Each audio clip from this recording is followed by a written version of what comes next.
moving along a straight highway with a speed of 126 km per hour, and it is brought to a stop.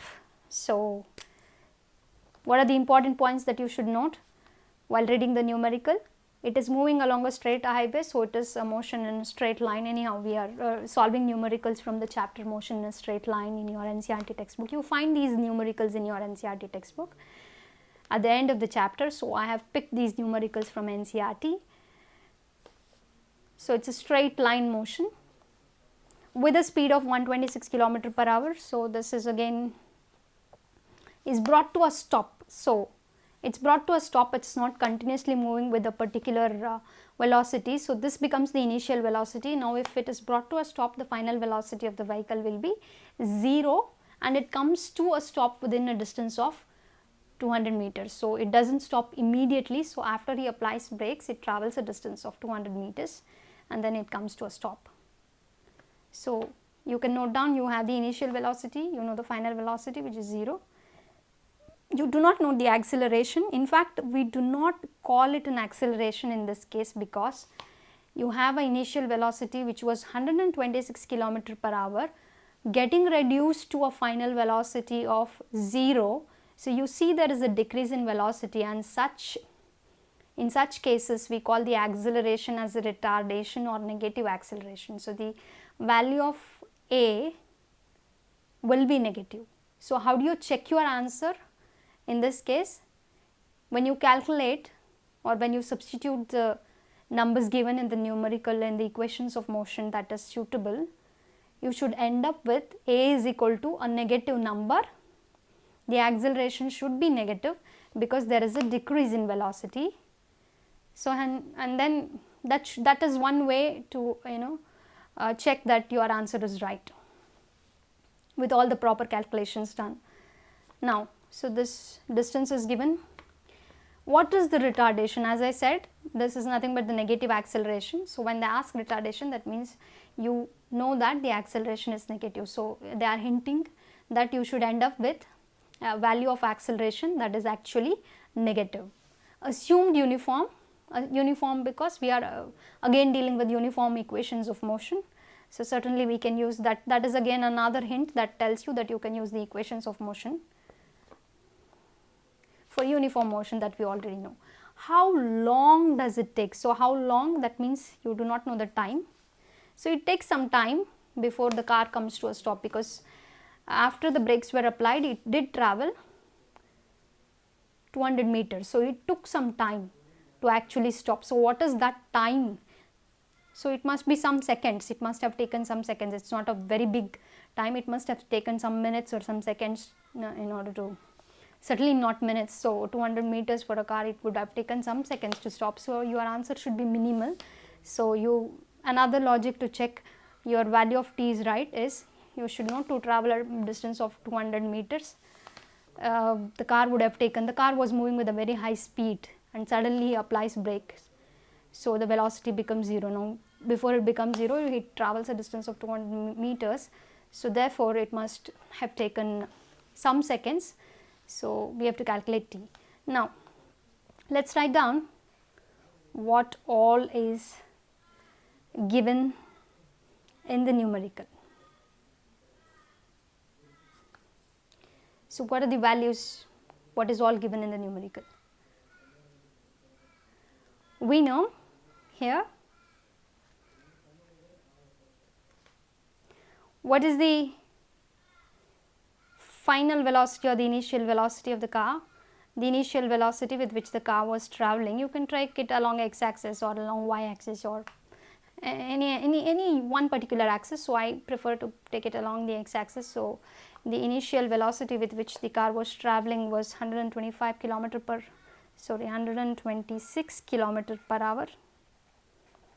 Now, here you have to convert this 126 km per hour into meter per second, because here you are not plotting a graph, you are ending up finding up an answer. So, there are two things that you can do. You can calculate the entire numerical in kilometer per hour, and when you end up finding the retardation, you can convert that into meter per second square, and the time that you get in hours, you can then convert it into minutes and then into seconds.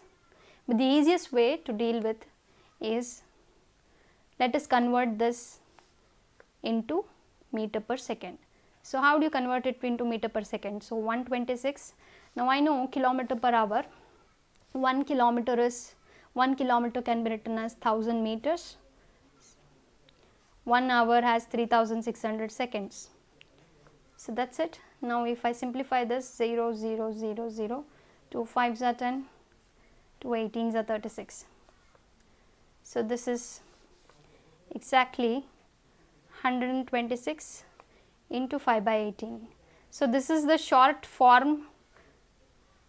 So, you always remember, whenever a given quantity is in kilometer per hour, 1000 by 300, 3600 leads to 5 by 18, which will help you convert a given quantity which is in kilometer per hour to meter per second. So, you can just simply multiply it by 5 by 18. Now, let us further simplify this. On further simplification, we see that 18 ones are, then 18 nines are, 18 sevens are,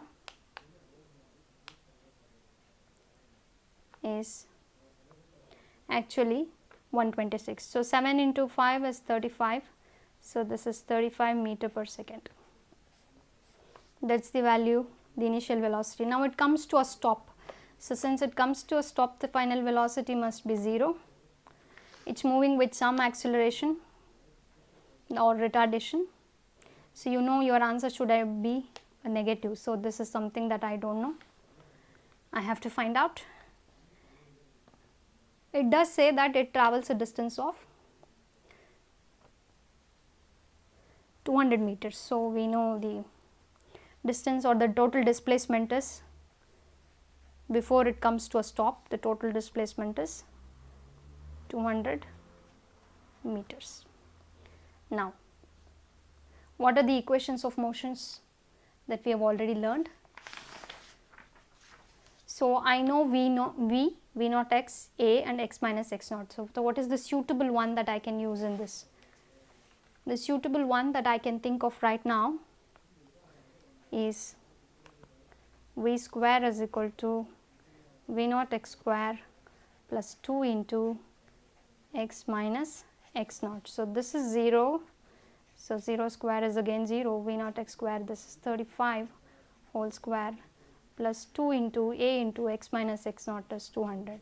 So, you end up with 0 is equal to, so you have to multiply 35 into 35. Let us multiply and find out how much is 35 into 5.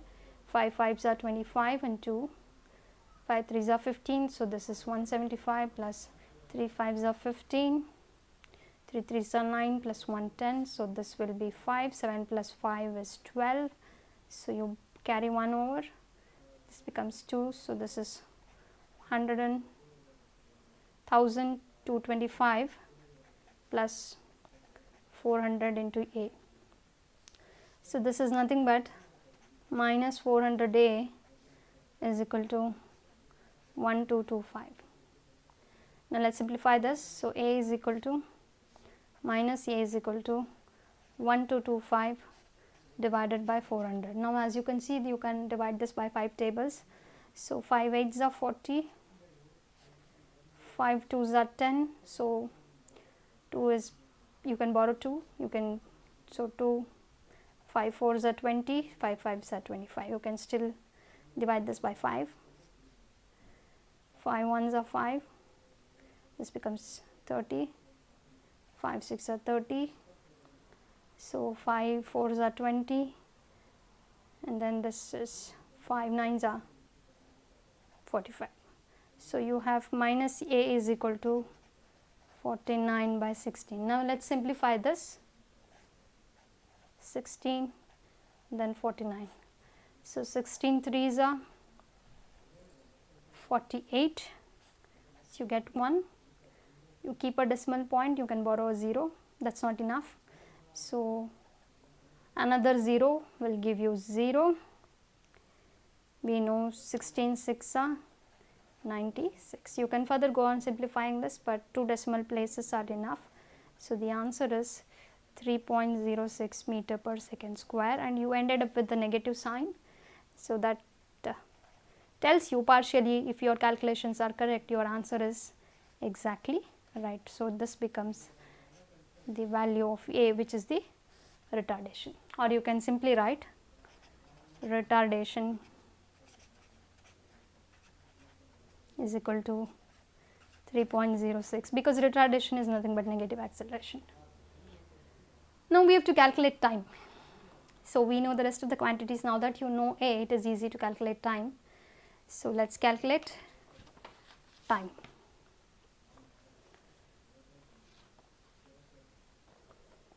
So, to calculate time, you can use this equation, V is equal to V naught x plus A x into t, or whatever you can call it as x, because it is along x axis. So, V is 0, V naught x was how much? It was 35 meter per second, plus this was minus 3.06 into t. So, now time cannot be negative. So, you should not end up with a negative sign for t, and you should also know the value of t will be in seconds, and it will be a very small time. So, this becomes 3.06 t. If you bring it on the other side, minus becomes plus. So, this will be 35. So, t will be 35 divided by 3.06. Now, since you have a decimal in the denominator, and since you have a decimal point after 2 digits, so what is that you multiply the numerator and denominator with? You multiply it with a number that has got 2 zeros, because there are 2 digits before the decimal place. So, multiply by 100, this becomes 3500, this becomes 30600. So, keep the decimal point after 2 digits. So, now this will be 3500 divided by 306. Now, you can further simplify this. You can divide this by 2 tables, 2 15s and 2 3s. So, 2 17s 34, 2 5s are 10. So, this will be 1750 divided by 153. Now, we have to simplify this to find out the value of t. So, let us get going. Let me do a simplification this side, 153 1750. So, 1s are 153, this is 2, this is 2, this is 0 and this is 0. So, again 1s are 153, this becomes 7, 11 minus 5 is 6, this is 0. So, if you keep a decimal point, you can borrow 1, 0. Now, if I multiply it by, let us say 153 into, so 150 times, let us say if I multiply it by 5, what could be the number? How much do I get? Do I get a bigger number than 670 or lesser number? So, 5, 15, 25, that's 26. So, this will be 765. So, I need a smaller number. So, now I will just multiply it by 4, 4 3s are 12, 4 5s are 20 plus 121, 4 1s are 4. So, this becomes 612. So, this is perfect. So, this will be 6112, you can just keep on going. So, approximately now this is enough, it was t is equal to 11.4 seconds. So, this is how you solve it.